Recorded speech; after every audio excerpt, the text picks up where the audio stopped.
Hello, everybody. Welcome back to another episode of The Shift with Gina. As you know, this podcast is an accompaniment to my women's health and fitness group called The Shift. It's hosted on Mighty Networks.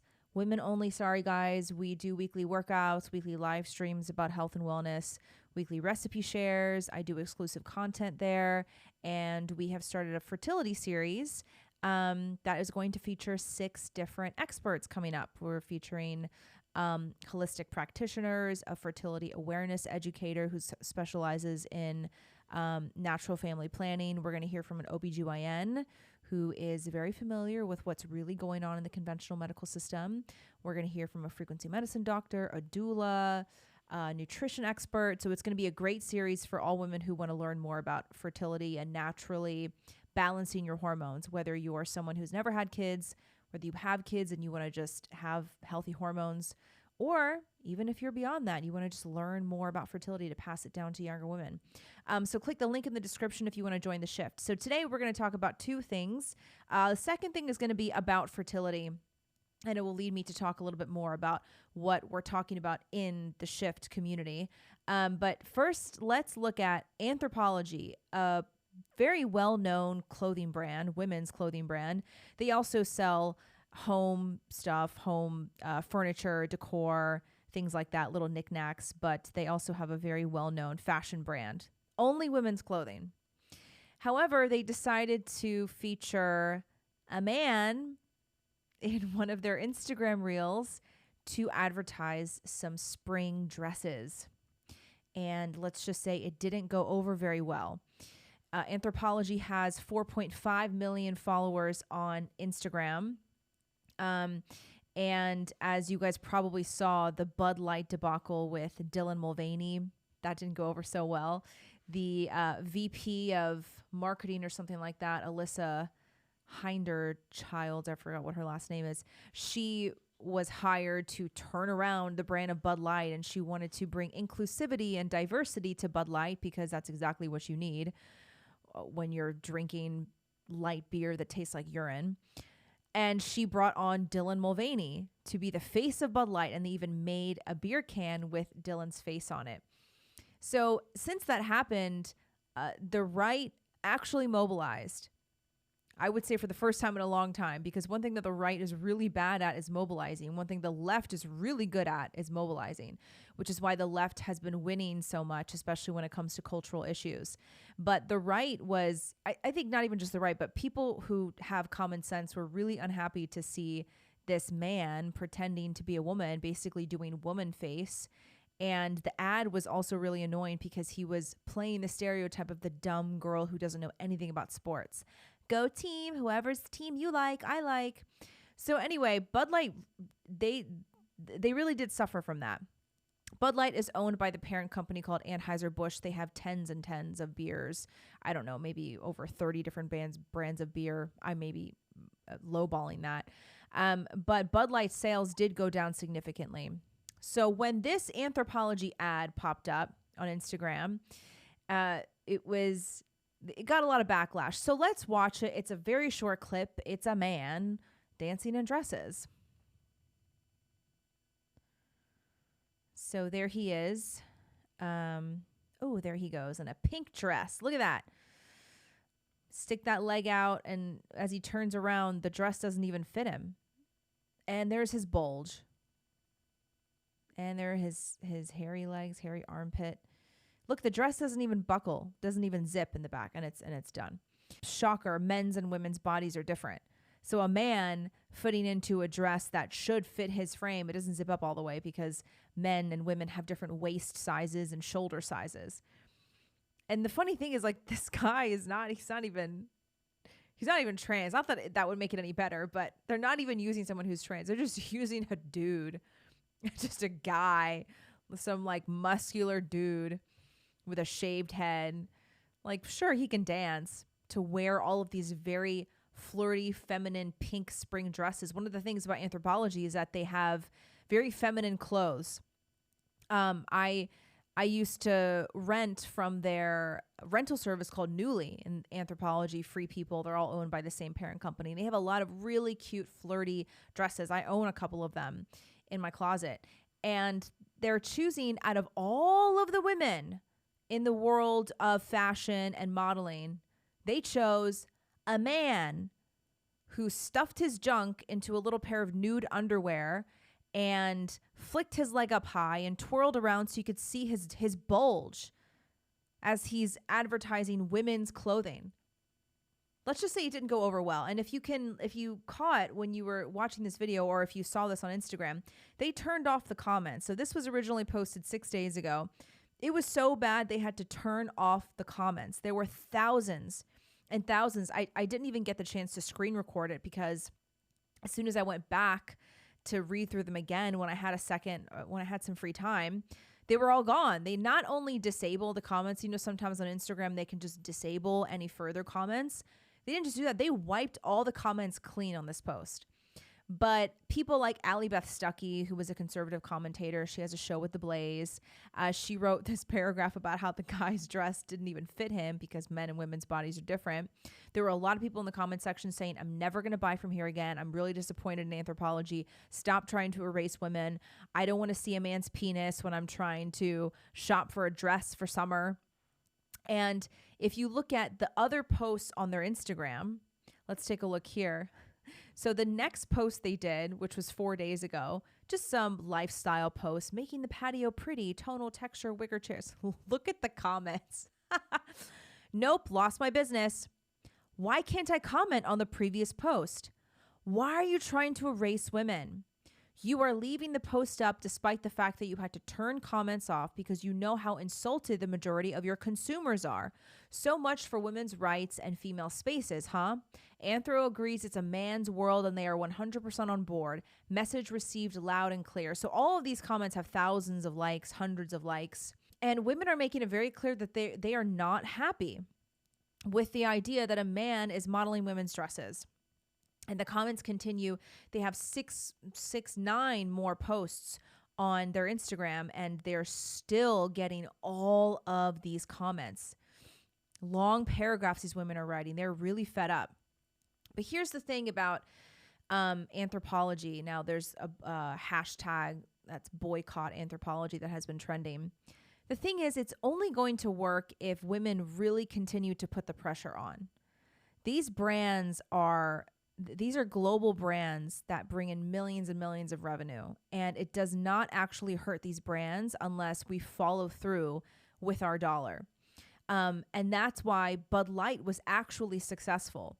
And I think one of the reasons why the Bud Light boycott was so successful is because it was led mostly by men. And men have a much lower tolerance for this kind of nonsense than women do. That's why women are the ones who vote statistically much more liberally than men do, especially white women. They just vote for these progressive policies and they support these progressive ideologies in droves, much more than men do statistically. But Bud Light, light beer is consumed by mostly men. And so you have all these men who are seeing a man in a bathtub wearing a little bra, not that he's anything to cover, and he's flailing around, dancing, acting like a woman. Men were not happy with that. So they put their foot down and they said, we are not buying Bud Light. And it actually worked. Now, is the Anthropologie boycott going to work? I don't know. My gut feeling is it's probably not going to work. I don't think it's going to get very far. I don't think the Anthropologie and its parent company are going to be really affected by it because there just aren't enough women who are willing to put their money where their mouth is. And there are also just far more women who are actually supportive of this kind of stuff. Not most, but a lot of women, especially a lot of the women who are online on social media a lot, they like this kind of stuff. They think it's avant-garde. They think it's modern. They think it's futuristic to see a dude and his bulge dancing around in a halter top pink dress. But here's the thing about companies like Anthropologie. I don't think they really care much, even if their sales go down, because if their sales go down, they will only go down temporarily. And here's why. The social credit that these companies gain from putting out this kind of content is temporarily more important to them than revenue. Because right now, there is a lot of social credit to be earned by supporting any of the progressive ideologies that fall under the intersectional category, right? And one of the first things in that category is BLM. If you support BLM as a corporation, you get the social credit. You get the support of people online. You get the support of celebrities, influencers, activists, politicians. That's why you see random brands like Ben and Jerry's and Oreo and all these brands that have nothing to do with politics. And they came out and issued these statements, like KFC issuing these statements about we stand in solidarity. You know, the social credit is very important to these companies. And anything that falls under these progressive umbrellas like LGBT, especially anything trans, it's worth it to these companies to support these progressive ideologies, even if it means they temporarily lose revenue. Because you have to think about, they're thinking about the way that their brand looks globally. What's most important to these companies right now? It's inclusivity and diversity. That's what they want more than anything, because they want to live up to these standards that the progressive mob has laid out for them. And the progressive mob, in many ways, is more important to them because they know that the progressive mob actually follows through in ways that the right often fails to. That's one of the reasons why conservatives are losing, because a lot of times we just don't follow through. We have a tough time mobilizing. If you see all the people who are on the ground, whether it's protesting or getting people to vote or whatever it is, it's mostly people on the left. Progressives are really, really good at mobilizing, and the right has a tough time getting that going. And so I don't think that anything is really going to happen to Anthropologie. I'm not saying that you shouldn't buy from them. I think that we, of course, should put our money where our mouth is and stop shopping at these places that demean women like this. And but here's the thing, it's even further than demeaning women. Like that, to me, I don't feel like any less of a woman. I don't feel like women are being erased.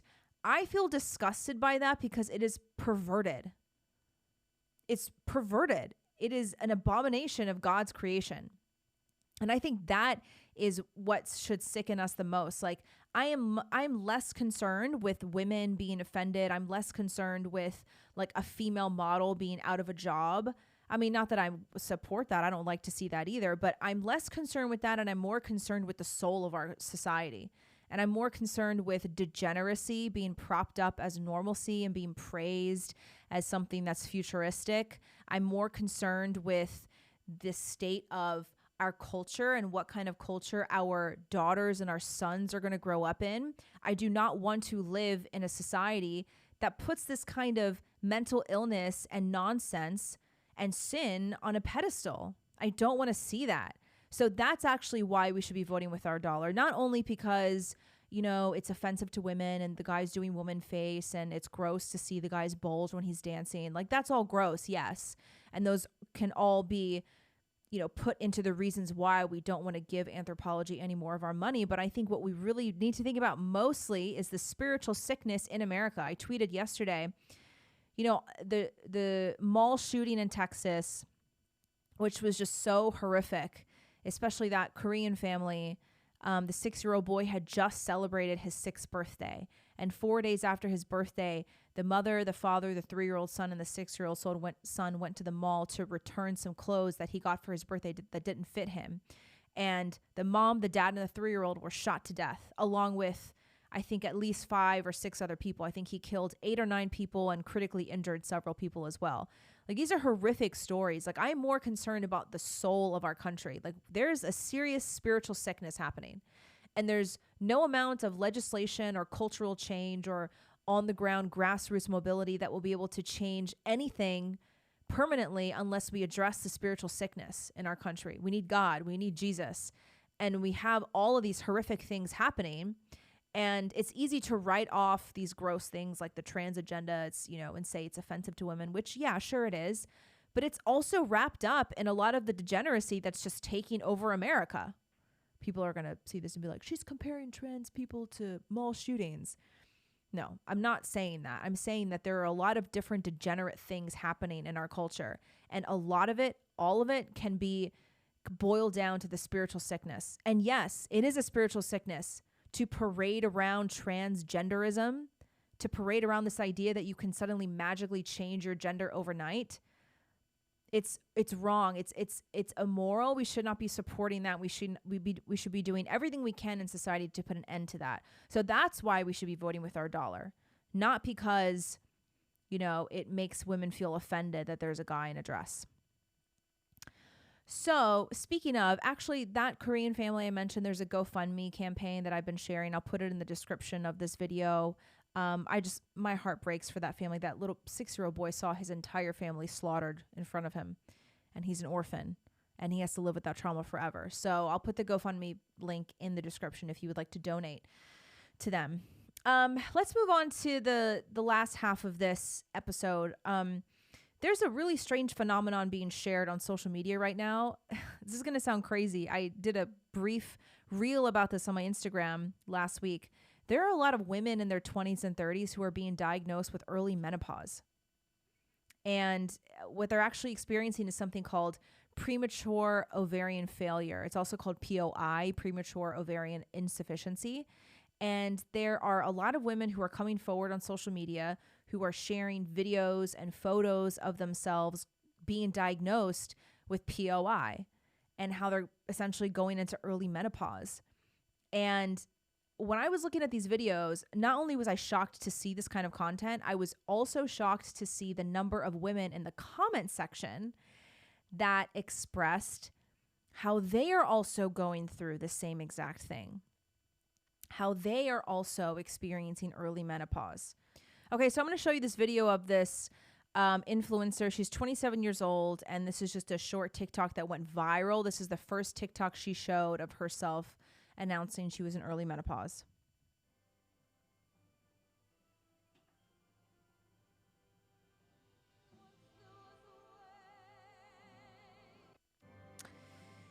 Yeah, so turns out it's menopause, and she has all of these videos here of herself talking about being in menopause. So here's another video here. Let's watch this. This is over 1 million views.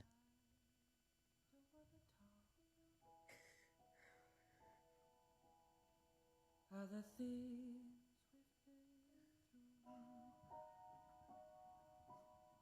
though it's hurting,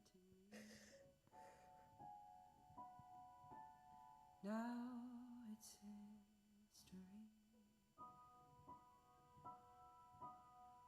I've played all my cards, and that's why Okay, so as you can see, this girl has to take hormones. She's probably putting the patch of, I'm assuming, progesterone on her body. She's probably, I'm assuming, she's using bioidentical hormones. So premature ovarian failure means that your ovaries don't produce the normal amounts of estrogen, and they don't release eggs. Either they don't release eggs anymore at all, or they don't release eggs regularly. This is obviously a very common result of this is infertility. If you're diagnosed with POI, there probably is a small chance you can still get pregnant because your body might be releasing some eggs irregularly. But some women can go through treatment and stuff to eventually have kids. But the fact that a 27-year-old is going through early menopause is just wild. But here's the crazy thing. So I'm going to read you some of the comments here. Like at one of these videos here, look at all these comments. Look at all the comments here. Menopause at 35. Don't stop taking your hormones. Okay. Another one said, my mom has this. It took her 12 years of trying, but eventually my parents had me. Wow. I've had ovarian failure since 19 and didn't know it. Was on the pill and IUDs for a decade. Got off and then found out. All that pain for nothing. Another girl says, I've had POF since I was 15 and never knew anyone else. Your content will help others. Thank you for sharing. And then, let's see, there's more comments like this. You're not alone. I was diagnosed at 34. I mourned too. I'm 43 now and menopausal. I actually had my son at 35 post-diagnosis. Okay, so she was able to have a son. I thought that was me at 39. Then I got my period back at 42. And doctors were shocked. Oh, another girl. I'm so sorry. I feel your pain. I was diagnosed at 21, 15 years ago. Still single and no babies, but I've had the most of life. Hope you can too. Okay. This is crazy. This is crazy. If you are seeing a small handful of women, another woman had it at 28 years old, another girl, she got it at 29 years old, another girl, POF since 28. I'm just scrolling through these comments. I went through it during my 30s. I feel for you. I had my ovaries removed at 20 and 22. Oh my goodness. This is so sad. This is so sad. This is so heartbreaking. I mean, so I looked online. Apparently, the rates of POI are 1%. It's estimated that 1% of women are affected with POI, and POI is diagnosed to women who are under 40. That's considered premature ovarian failure under the age of 40. And it's estimated to affect 0.1% of women under the age of 30. However, these numbers are from 2018. So I can only imagine that in the last 5 years, I would really like to know what those numbers are today. I'm sure the latest data we could get maybe from last year, but probably from 21. And I want to know how much more that number has increased, because just scrolling through one TikTok and you see that many random women saying that they had ovarian failure in their 20s or 30s, that is not normal, guys. Something is going on here. If you can look for yourself. If you don't have TikTok, I get it. That's fine. You can search menopause in 20s on TikTok, and you will find so many different posts of these young, very pretty single women who are suddenly diagnosed with premature ovarian failure in their 20s, some in their early 30s. Obviously, means that they're going to face setbacks of infertility, hormonal imbalances. They deal with unwanted weight gain, especially around their midsection. They obviously have trouble sleeping, because that's one of the first things that happens when your hormones are thrown out of whack. They deal with adult acne. There's a lot of stuff that happens when your ovaries just stop working. And we really have to ask the question here, what the heck is going on? I mean, this is not, I don't think this is just like a couple of random people on TikTok. Like, you can see a lot of these women who are sharing their experiences. I don't think they have any reason to lie. And you have to ask, why is this happening? And I talked about it a little bit in the last episode, but if you notice, did you hear that comment about that young girl saying that she was diagnosed at 19 and she was on birth control and the IUD for a decade? Now, she didn't exactly specify when, but if we're doing the math based on what she told us, that means she was given birth control at 9. That can't be right. But still, that means she was given birth control at a young age, probably 14 or 15. And all the doctors will tell you that the birth control pill doesn't affect your fertility, because what really happens is you were 25 years old when you went on the pill, and you were 31 when you got off of it. So just naturally, your fertility declines for 6 years. Just naturally, from the age of 25 to 31, it's going to be harder for you to get pregnant. You know, they will never in a million years admit that the birth control pill stops women from ovulating. I say this a million times on my Instagram page. We talk about it in my women's group, The Shift. You do not ovulate when you're on the pill. The birth control pill shuts down the connection between your brain and your ovaries. So you just don't release eggs. Whenever you're taking the pill, you don't release eggs. And I know that we've been led to believe that a lot of our natural bodily functions don't really matter. Women are like, yeah, so what? I don't want to get pregnant, so why would I want to release eggs? We have such a small understanding of how our natural body works that you don't realize how important ovulation is for your health during your childbearing years. When you ovulate regularly, when you have a regular menstrual cycle, you have these natural rises and falls of hormones like estrogen, progesterone, testosterone. And these are very important hormones that affect your mood, affect your sleep, affect brain function.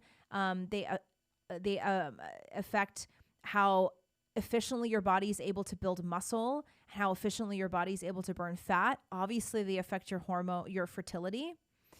And women are led to believe that these natural bodily functions don't mean anything. If I don't want to have a period, so what? I don't feel like bleeding 5 to 6 days a month. I'm just not going to have a period. Well, there are some health consequences to not menstruating regularly. And when you're on the birth control pill, you don't menstruate. I know women are like, no, I have a period when I'm on the pill. I bleed when I stop taking the pills and I take the placebos. Yeah, that's not a period. That's called a withdrawal bleed. Now, when you naturally have a period, when you're not on birth control and you have natural hormones, the lining of your uterus thickens, and that thickening is very important to shed the lining of your uterus. And that thickening is also very important eventually to help you prepare for pregnancy. But when you are on the pill, your body that doesn't happen to your body. Your uterus's lining does not thicken. You have a withdrawal bleed, and that's why it's lighter than the period that you experienced before the pill. That's why it's more manageable. So women who are taking the birth control pill for years, they don't ovulate and they don't have a period. Of course, that's going to affect your fertility. Of course, that's going to potentially affect the functioning of your ovaries. So now you have all these women who are 20, 23, 27, 30, and their ovaries are just shutting down, likely because they were on the birth control pill for however many years. Now, the pill is not the only reason why women are experiencing this. Obviously there are a lot of other lifestyle choices, dietary choices that really add up. Unfortunately, the Western American diet is riddled with toxins and endocrine disruptors and preservatives and chemicals and foods that really wreak havoc on the body. Truly. I mean, the American diet is probably the worst diet in the world. And most women just eat that kind of food every day, normally. Even if they're skinny, they eat a lot of toxin-filled food. And then, of course, there's all of the endocrine disruptors in our daily life. Not only the food that we eat, but the water that we drink is full of toxins, the makeup we use, the skincare we use, the clothes we wear, the household cleaning products we use, laundry detergent, all of this stuff is full of toxins that are endocrine disruptors, which affect your hormones. And even like you walk outside and you walk past some plants and they're sprayed with Roundup and you inhale it. I mean, there's so many endocrine disruptors in our daily modern life that we don't realize it until all of a sudden we're infertile. And it's criminal what's happening to these women. I think I would venture to say that most of these women who are experiencing premature ovarian failure, it's not even something like it's necessarily their fault.